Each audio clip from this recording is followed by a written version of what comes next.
ಹೌದು, ರೈಲ್ವೆ ಇಲಾಖೆಗೆ ಸೇರಿದ ಅಪಾರ ಪ್ರಮಾಣದ ಭೂಮಿ ಒತ್ತುವರಿಯಾಗಿದೆ ಅನ್ನೋದು ರೈಲ್ವೆ ಅಧಿಕಾರಿಗಳ ಗುಮಾನೆ. ಹಾಗಾಗಿಯೇ ಇಂದು ಚಿಕ್ಕಬಳ್ಳಾಪುರದಿಂದ ಶಿಡ್ಲಘಟ್ಟಕ್ಕೆ ಹೋಗುವ ಮಾರ್ಗದ ಸರ್ವೆ ಕಾರ್ಯ ನಡೆಸಲಾಗಿದ್ದು, ರೈಲ್ವೆ ಇಲಾಖೆಗೆ ಸೇರಿದ ಭೂಮಿ ಎಲ್ಲಿಯವರೆಗೂ ಇದೆಯೋ ಅಲ್ಲಿಯವರೆಗೆ ಗಡಿ ಗುರುತಿಸಿ ಕಬ್ಬಿಣದ ಕಂಬಗಳನ್ನು ನೆಡಲಾಗಿದೆ. ಅಲ್ಲಿಗೆ ಶಿಡ್ಲಘಟ್ಟ ಮುಖ್ಯ ರಸ್ತೆ ಸಂಪೂರ್ಣ ರೈಲ್ವೆ ಇಲಾಖೆಗೆ ಸೇರಿದ ಆಸ್ತಿಯಾಗಿದ್ದು, ಇದನ್ನ ತೆರವು ಮಾಡಿದ್ರೆ ಪಕ್ಕದಲ್ಲಿ ಮತ್ತೊಂದು ರಸ್ತೆ ಮಾಡಬೇಕಿದ್ದು, ರಸ್ತೆ ಪಕ್ಕದ ರೈತರ ಜಮೀನು ಸೇರಿದಂತೆ ಕಟ್ಟಡಗಳು ಹೋಗುವುದು ಖಚಿತ ಎಂಬಂತಾಗಿದೆ. ಅಲ್ಲದೆ ಪ್ರಸ್ತುತ ಚಿಕ್ಕಬಳ್ಳಾಪುರದಿಂದ ಕೋಲಾರಕ್ಕೆ ಹೋಗುವ ರೈಲ್ವೆ ಮಾರ್ಗದಲ್ಲಿ ಸಿಂಗಲ್ ಲೈನ್ ಟ್ರ್ಯಾಕ್ ಇದ್ದು, ಮುಂದಿನ ದಿನಗಳಲ್ಲಿ ಇದು ಡಬಲ್ ಲೈನ್ ಆಗಲಿದೆಯಂತೆ. ಹಾಗಾಗಿ ರೈಲ್ವೆಗೆ ಸೇರಿದ ಜಮೀನು ಗುರುತಿಸಲು ರೈಲ್ವೆ ಇಲಾಖೆ ಸೂಚಿಸಿದ್ದು, ಅಧಿಕಾರಿಗಳು ಗಡಿ ಗುರುತಿಸುವ ಕಾರ್ಯದಲ್ಲಿ ನಿರತರಾಗಿದ್ದಾರೆ. ಯಲಹಂಕದಿಂದ ಚಿಕ್ಕಬಳ್ಳಾಪುರ ಮಾರ್ಗವಾಗಿ ಕೋಲಾರಕ್ಕೆ ಹೋಗಿರುವ ಈ ರೈಲ್ವೆ ಹಳಿ ದ್ವಿಪಥವಾದರೆ ಅಪಾರ ಪ್ರಮಾಣದ ಆಸ್ತಿ ರೈಲ್ವೆ ಪಾಲಾಗಲಿದೆ.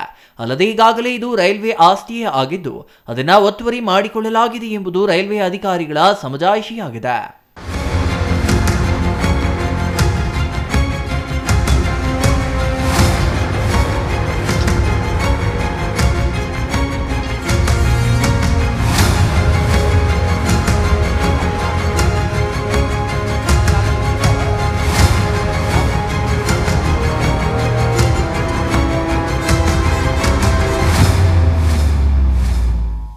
ಇದೇ ರೈಲ್ವೆ ಸರ್ವೆ ಮಾಡ್ತಾ ಇದ್ದೀನಿ.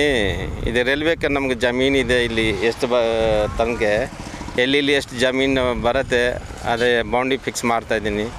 ನಮ್ಮ ಫ್ಯೂಚರ್ ಮೇ ಡಬ್ಲಿಂಗ್ ಟ್ರ್ಯಾಕ್ ಬರೋಕ್ಕೆ ಚಾನ್ಸ್ ಇದೆ.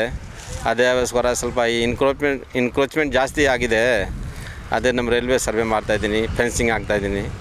ಅದೇ ಇಲ್ಲಿಂದ ಲಾಸ್ಟ್ ಅದೇ ವಿಲೇಜ್ ಕನಕಪುರ ವಿಲೇಜ್ ಇದೆನಾ, ಅಲ್ಲೇ ತಕ್ಕ ಮಾಡ್ತೀನಿ. ಈಚೆ ಇನ್ನೊಂದು ಟ್ರ್ಯಾಕ್ ಆಗತ್ತೆ, ಡಬ್ಲಿಂಗ್ಗೆ ಚಾನ್ಸ್ ಇದೆ.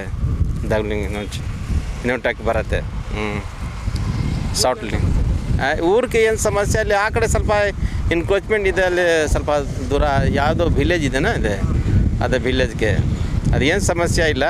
ಬಟ್ ಅಲ್ಲಿ ಡಬ್ಲಿಂಗ್ ಟ್ರ್ಯಾಕ್ ಸಮಸ್ಯೆ ಆಗುತ್ತೆ. ಅವಾಗ ವಿದಿನ್ 1 ಇಯರ್ ಬರುತ್ತೆ. 1 ಇಯರ್ ಆಗುತ್ತೆ, ಕೆಲಸ ಸ್ಟಾರ್ಟ್ ಆಗುತ್ತೆ. ನಮ್ಮಲ್ಲಿ ಚಿಕ್ಕಬಳ್ಳಾಪುರದಿಂದ ಬರುತ್ತೆ. ಆ ಕಡೆಯಿಂದ ಬರುತ್ತೆ, ಯಲಹಂಕದಿಂದ ಬರುತ್ತೆ. ಯಲಹಂಕದಿಂದ ಕಂಟಿನ್ಯೂ ಹೋಗುತ್ತೆ ಅಲ್ಲಿ. ಇಂದು ಚಿಕ್ಕಬಳ್ಳಾಪುರದಿಂದ ಅಣಕನೂರಿನವರೆಗೆ ರೈಲ್ವೆ ಜಮೀನು ಸರ್ವೆ ಕಾರ್ಯ ಮಾಡಲಾಗಿದ್ದು, ಉಳಿದ ಜಾಗವನ್ನು ಮುಂದಿನ ದಿನಗಳಲ್ಲಿ ಸರ್ವೆ ಮಾಡಲಾಗುತ್ತದಂತೆ. ಇಂದು ಮಾಡಿದ ಸರ್ವೆ ಪ್ರಕಾರ ಅಣಕನೂರು ಕ್ರಾಸ್ನಲ್ಲಿರುವ ಮನೆಗಳು, ಜಿಲ್ಲಾಡಳಿತ ಭವನದ ಮುಂದಿನ ಎಲ್ಲಾ ಮನೆಗಳು ಮತ್ತು ಅಂಗಡಿಗಳು ಅಷ್ಟೇಕೆ ಜಿಲ್ಲಾಡಳಿತ ಭವನದ ಕಾಂಪೌಂಡ್ವರೆಗೆ ರೈಲ್ವೆ ಆಸ್ತಿಗೆ ಸೇರಿದ್ದು, ಅದರ ನಂತರ ಶಿಡ್ಲಘಟ್ಟ ರಸ್ತೆ ಮಾಡಬೇಕಾಗುತ್ತದೆ. ಒಟ್ಟಿನಲ್ಲಿ ಇಂದು ರೈಲ್ವೆ ಇಲಾಖೆ ಹೊಸ ತಲೆನೋವು ತಂದಿದ್ದು, ಇದು ಎಲ್ಲಿಗೆ ಮುಟ್ಟಲಿದೆ ಎಂಬುದನ್ನು ಕಾದು ನೋಡಬೇಕಿದೆ. ಅಂಬರೀಷನ್, ಸಿಟಿವಿ ನ್ಯೂಸ್, ಚಿಕ್ಕಬಳ್ಳಾಪುರ.